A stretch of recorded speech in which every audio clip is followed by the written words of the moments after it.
Hello friends, welcome back to my channel. இன்றைக்கி நம்ம சேனலில் ஃபேப்ரிக் சோஃபா க்ளீனிங் பற்றிய ரிவ்யூ தான் வந்து பார்க்க போகிறோம். ஸோ நாங்கள் வந்து க்ளீன் ஃபெனடிக்ஸ்னு ஒரு வெப்சைட் மூலமாக வந்து நாங்கள் புக் பண்ணிவிட்டு அதை க்ளீன் பண்ணோங்க. ஸோ அதை பற்றி வந்து எந்த மாதிரி வந்து அவங்க பண்ணுறாங்க, அதை வந்து எந்த மாதிரி இருக்குன்ற ரிவ்யூ தான் இந்த வீடியோவில் வந்து ஷேர் பண்ணுறேன். இதை பற்றி தெரிஞ்சுக்கணும்னு நினைக்கிறவங்க வந்து யூஸ்ஃபுல்லாக இருக்கும். இப்போ வாங்க வீடியோக்குள்ளே போகலாம். ஃபஸ்ட்டு இந்த சோஃபா இந்த மாதிரி தான் க்ளீனிங் வந்து பண்ணுறதுக்கு முன்னாடி ரொம்பவும் வந்து டர்ட்டியாக இருக்க மாதிரி இருந்துச்சு. ஸோ நாங்கள் என்ன பண்ணாலும் அது வந்து அந்த ப்ராசஸ் ஃபுல்லாக வந்து அது க்ளீன் ஆன மாதிரியே தெரில. சரி, ஒரு தடவை வந்து நம்ம ஃபுல்லாக க்ளீன் பண்ணிவிட்டு அதுக்கப்புறம் நம்ம சோஃபா கவர்லாம் வந்து ஸ்டிச் பண்ணி வந்து நம்ம வந்து போட்டுக்கலான்றக்காக ஃபஸ்ட்டு க்ளீனிங் பண்ணுறதுக்காக வந்து புக் பண்ணியிருந்தோம். அவங்க க்ளீன் பண்ணுறதுக்கு முன்னாடி ஃபஸ்ட்டு என்ன பண்ணுறாங்கன்னு பார்த்தீங்கன்னா, அது மேலே ஃபுல்லாக வந்து அந்த தண்ணி மாதிரி வந்து ஸ்ப்ரே பண்ணி விட்டுறாங்க. ஃபஸ்ட் இந்த மாதிரி ஃபுல்லாக எல்லா இடத்துலையும் ஸ்ப்ரே பண்ணதுக்கப்புறம் ஒரு மாதிரி லிக்விட் மாதிரி வந்து வச்சுருக்காங்க. ஸோ அதை வந்து ஃபுல்லாக டிப் பண்ணி அந்த மாதிரி ப்ரெஷ் வச்சு நல்லா அந்த மாதிரி தேய்ச்சி விட்றாங்க. தேய்ச்சி விட்றப்போ வந்து அந்த அழுக்கெலாம் வந்து வந்துடுது. ஸோ இந்த மாதிரி பண்ணுறப்போ வந்து நமக்கு ஃபுல்லாக வந்து கீழே வந்து கவர் வந்து விரித்து வந்து அவங்க பண்ணுறதுனால நமக்கு அந்த இடம்லாம் வந்து அந்த தண்ணி மாதிரிலாம் ஆகாது. ஹாலில் தான் ஆக்சுவலாக அப்படியே வச்சு அப்படியே ஒவ்வொரு சோஃபாவும் மாற்றி இந்த கவருக்குள்ளே வச்சு அவங்க வந்து பண்ணியிருந்தாங்க.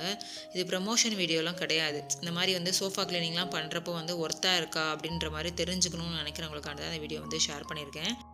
இதில் வந்து செஞ்சதுக்கப்புறம்னு பார்த்தீங்கன்னா, எனக்கு ஒரே ஒரு இது என்னென்னா, அந்த ஃபேப்ரிக் வந்து ஃபஸ்ட்டு கொஞ்சம் நல்லா திக்காக இருக்க மாதிரி இருந்துச்சு.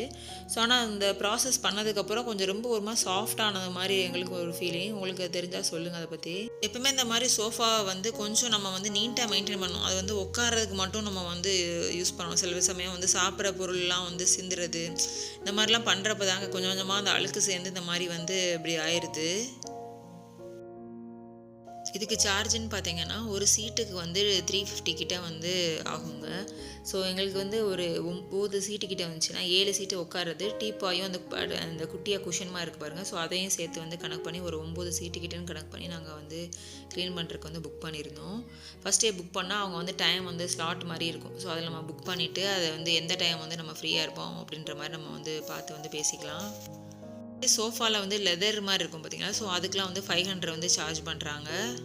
ஸோ அதே மாதிரி அவங்க வந்து க்ளீன் பண்ணுறப்போ அவங்க மேக்ஸிமம் எந்த இடத்துல ரொம்ப அழுக்காக இருக்கோ அந்த இடத்த மட்டும் தான் கவனிப்பாங்க. ஸோ வேறு இடத்துலலாம் இருக்கிறத வந்து அந்தளவு வந்து கவனிச்சிட்டு இருக்க மாட்டாங்க. ஸோ அதனால் நம்மளும் கொஞ்சம் வந்து அங்கங்கே செக் பண்ணிவிட்டு ஏதாவது அழுக்கு இருக்க மாதிரி இருந்துச்சுன்னா, சில இடத்துலலாம் வந்து மேலே வந்து கொஞ்சம் அழுக்கு இருக்கும். ஆனால் வந்து அவங்க வந்து கீழே ஜாஸ்தி அழுக்கு இருந்தால் அதை மட்டும் வந்து கொஞ்சம் கவனித்து ரொம்ப க்ளீன் பண்ணுவாங்க. ஆனால் மேலே இருக்கிறதெல்லாம் கொஞ்சம் கவனிக்காமல் போயிடுவாங்க.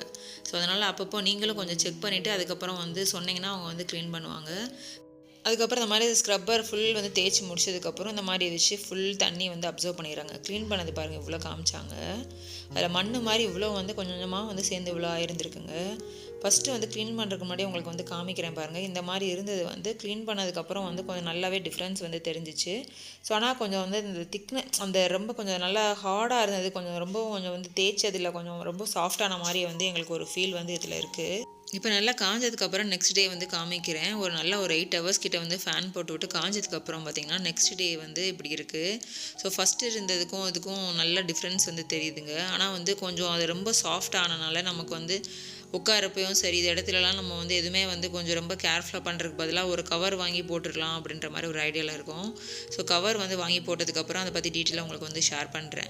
ஸோ நம்ம வந்து கொஞ்சம் வந்து அந்த ஈரமாக இருக்கப்போ அந்தளவு நம்மளால் கவனிக்க முடியல. ஸோ அதனால் மேலெல்லாம் கொஞ்சம் அந்தளவு நாங்கள் சொல்லாதனால இந்த இடத்தெல்லாம் கொஞ்சம் வந்து அவங்க க்ளீன் பண்ண விட்டுட்டாங்களோ அப்படின்ற மாதிரி எங்களுக்கு ஒரு ஃபீலிங்கு. ஸோ நம்ம எல்லா சைடும் வந்து செக் பண்ணிவிட்டு சொன்னோம்னா அவங்க வந்து செஞ்சுருப்பாங்க. ஸோ நீங்களும் வந்து இந்த மாதிரி பண்ணுறப்போ எல்லா இடத்தையும் வந்து மேக்ஸிமம் அவங்க கவர் பண்ணிக்காங்களான்றதை வந்து செக் பண்ணிக்கோங்க. இந்த வீடியோ ஏதாவது வகையில் உங்களுக்கு வந்து யூஸ்ஃபுல்லாக இருந்திருக்கும்னு நினைக்கிறேன். இந்த வீடியோ உங்களுக்கு பிடிச்சிருந்துச்சுன்னா லைக் பண்ணுங்கள். யாருக்காவது யூஸ்ஃபுல்லாக நினச்சினா ஷேர் பண்ணுங்கள். இந்த மாதிரி வீடியோஸ் வந்து யூஸ்ஃபுல்லாக இருக்குன்ட்டு கமெண்ட் செக்ஷன் வந்து சொல்லுங்கள். நெக்ஸ்ட் இன்ட்ரெஸ்டிங்கான யூஸ்ஃபுல்லான வீடியோவில் வந்து பார்க்கலாம். பாய்.